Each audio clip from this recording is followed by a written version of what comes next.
Oke, jadi hari ini XAUSD tanggal 20 Februari 2024. Seperti yang King sudah jelaskan, dia masih dalam area konsolidasinya. Konsolidasi terbaru sekarang, momen sideways-nya ada di zone yang lebih lebar ya teman-teman ya.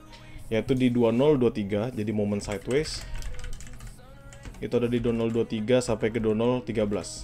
Jadi 100 pips sebenarnya penurunannya, naik dan turunnya 100 pips. Kondisi saat ini apakah kita better untuk nge-buy atau untuk nge-sell? Kan pertanyaan seperti itu. Kalau dari King sendiri, dengan kondisi seperti saat ini kita perlu menunggu sampai jam 2 atau jam 3 nanti ya. Oke, jam 2 atau jam 3 nanti. Kenapa? Karena masih banyak konfirmasi yang perlu kita dapatkan. Memang pertama dia sudah breakout ya. Kalau teman-teman perhatikan, dia baru banget breakout di sini. Baru banget breakout sih support minornya. Kemarin ini sudah di break, which is reason kenapa kita kemarin nge-sell. Dan kondisi saat ini dia sudah kembali melanjutkan peningkatannya dan dia ada di atas tersebut. If MACD-nya akan golden cross di siang hari ini, atau nanti mungkin di sore dan RSI-nya juga bergerak mengalami peningkatan, maka King akan fokus untuk entry buy. Tapi jika tidak, maka lanjut sideways dengan entry sell di 2023. Selain itu, kita juga perlu untuk memperhatikan dari DXY-nya ya teman-teman. Jadi kalau kita ngeliat si DXY-nya, teman-teman bisa memperhatikan kalau pergerakannya juga masih consolidating. Kenapa? Ya karena tadi nggak ada tambahan liquidity, nggak ada tambahan news apapun, yang mungkin mereka juga masih menunggu ya. Itu di hari Kamis dini hari nanti, bahwa akan ada Federal FOMC meeting minutes.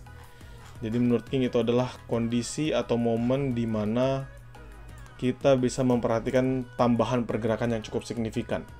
Sampai sebelum saat itu ya masih akan bergerak sideways seperti ini, tapi nggak masalah. Ini kita tinggal tunggu momentumnya aja. If dia breakout, either dia breakout resistance atau si support minor, kita tinggal follow the trend. Jadi kondisi sekarang bagaimana? Kondisi sekarang masih sideways dengan potensial upside dan pergerakan sideways-nya 2013-2023. Kondisi sekarang harga di 2019 dengan penguatan yang cukup baik. Maka potensial dia bisa lanjut naik lagi ke 2022, 2023 itu masih terbuka lebar. Apakah bisa entry buy dari sekarang? Jawabannya belum. Kenapa? Karena kalau teman-teman entry buy di kondisi sekarang, ini kan sudah melewati masa di 2017-nya. Jadi cukup susah. Ini sudah 20 pips naik dari 2017-nya dan teman-teman sebaiknya menunggu terlebih dahulu. Apalagi kalau dia mampu mempertahankan RSI yang baik di atas dari 50. Lalu MACD-nya masih bisa untuk golden cross, dan dia tetap ada di range kisaran 2017-2018 baru kita bisa entry. Kalau kita ngeliat di time frame 4 jam, teman-teman juga bisa melihat bahwa pergerakannya baik ya. Pergerakannya baik, teman-teman bisa ngeliat di sini bahwa selalu mengalami peningkatan. Peningkatannya juga lumayan signifikan ya.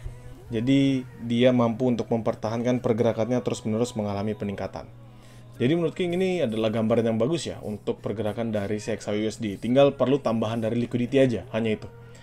Kapan kemungkinan besar dia akan bergerak yang cukup signifikan? King perkirakan akan di hari Kamis ketika FOMC meeting minutes. Dan nanti kita tinggal lihat aja apa hasil dari FOMC meeting minutes dan bagaimana dampaknya terhadap si pasar XAUSD. Mungkin untuk di hari ini tidak ada perubahan yang signifikan. Kemarin sudah King membahas cukup detail, jadi saat ini kita hanya bisa menunggu ya, hanya bisa menunggu dalam momen sideways-nya. Semoga membantu buat teman-teman yang akan trade di XAUSD.